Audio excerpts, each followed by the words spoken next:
Olá pessoal, olha, estou gravando este vídeo em pleno amanhecer de um sábado e isto tem uma explicação. Mas antes de prosseguir, eu quero pedir duas coisas com muito carinho para você.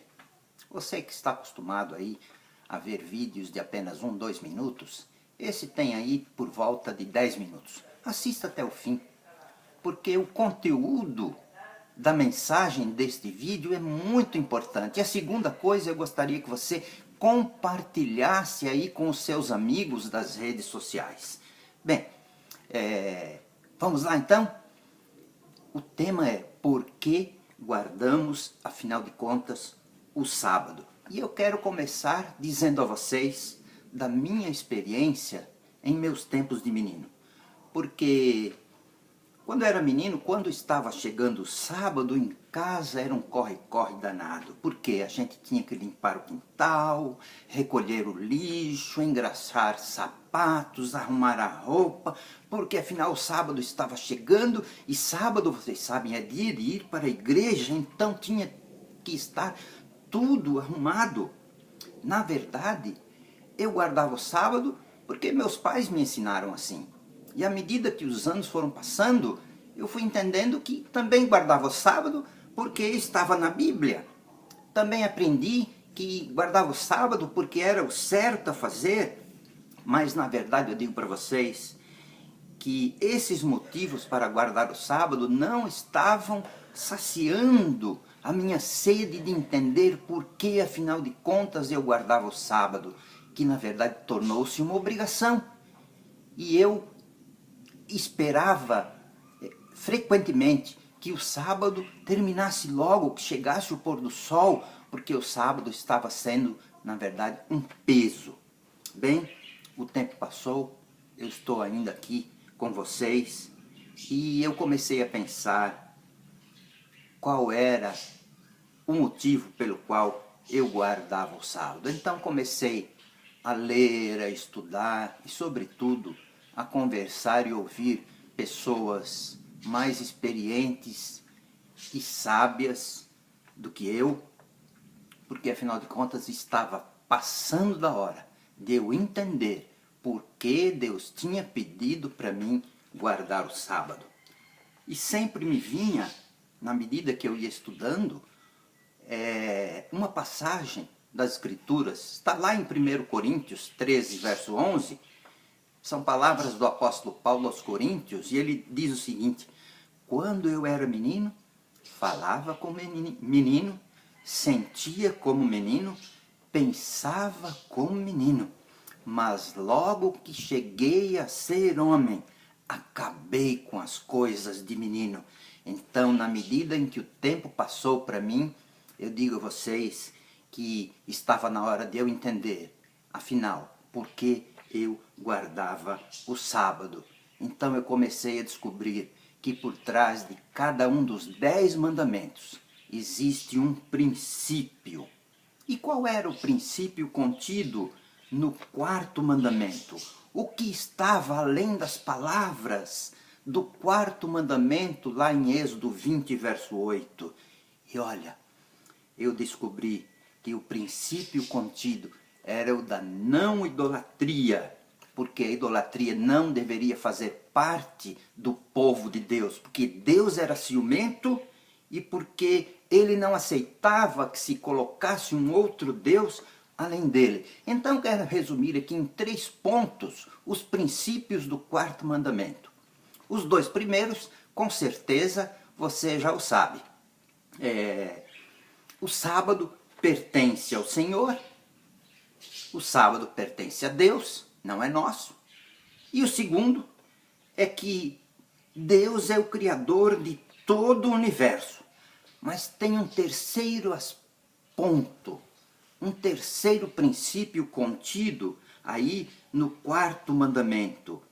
E este é o mais importante. Não há nenhum outro Deus além de Deus o Criador. Este princípio, na verdade, é o clímax do mesmo princípio contido nos 3 primeiros mandamentos. Então, estes 4 primeiros mandamentos realçam a importância de não se colocar um outro Deus, além do Deus Criador. E eu quero ler para vocês um episódio que aconteceu com Jesus e que está relatado lá em Marcos, no capítulo 12, para que vocês possam ver como os judeus entendiam qual era o mais importante dos mandamentos. E diz assim: chegando um dos escribas, tendo ouvido a discussão entre eles, vendo como Jesus lhes houvera respondido bem, perguntou-lhe: Mestre, qual é o principal de todos os mandamentos? E respondeu Jesus: o principal é: ouve, ó Israel, o Senhor é o nosso Deus, o Senhor é um. E depois, vejam só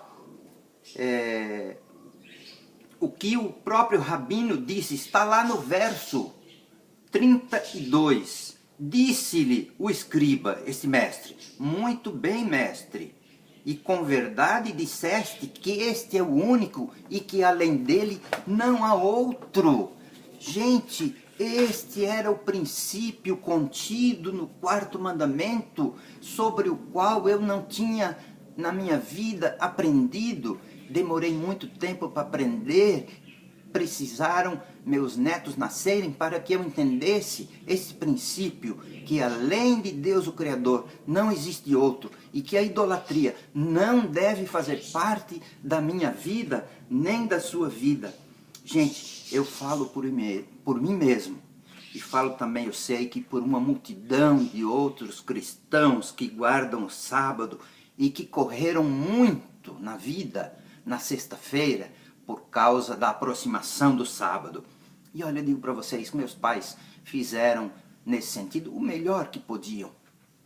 Mas eles não sabiam este 3º princípio contido no 4º mandamento. E que Jesus disse ao mestre da lei: ouve, ó Israel, o Senhor é nosso Deus, o Senhor é um. Este é o princípio da não idolatria. E foi exatamente isso, então, que Jesus ensinou para esse mestre da lei. Eu sei que há muitas pessoas que ao final do sábado estão cansadas, estão exaustas. E vou dizer para vocês, conheço pessoas até que, assim, exaustas e cansadas ao final do sábado, se sentem felizes. Porque eles dizem: estou cansado porque estava trabalhando para Deus. Mas quero dizer para você que guardar o sábado por guardar, sem saber qual é o princípio nele contido, nele inserido, não adianta nada. Guardar o sábado assim, eu quero dizer para vocês, é fácil, é muito fácil. Mas o sábado expressa uma aliança que Deus deseja ter com o seu povo. E esta aliança é uma aliança eterna.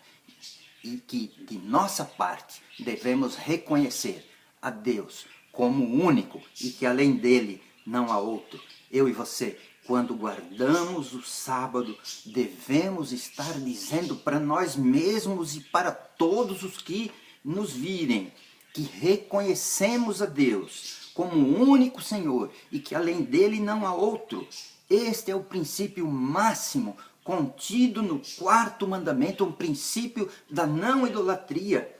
Princípio este, gente, para terminar, que neste mundo pós-moderno ganhou novas nuances, ganhou um novo formato. E a idolatria, de uma outra forma, será que não está presente neste século XXI? Bem, este é um outro tema importantíssimo e sobre isso eu vou falar em uma outra ocasião. Que Deus, o Senhor eterno, te abençoe.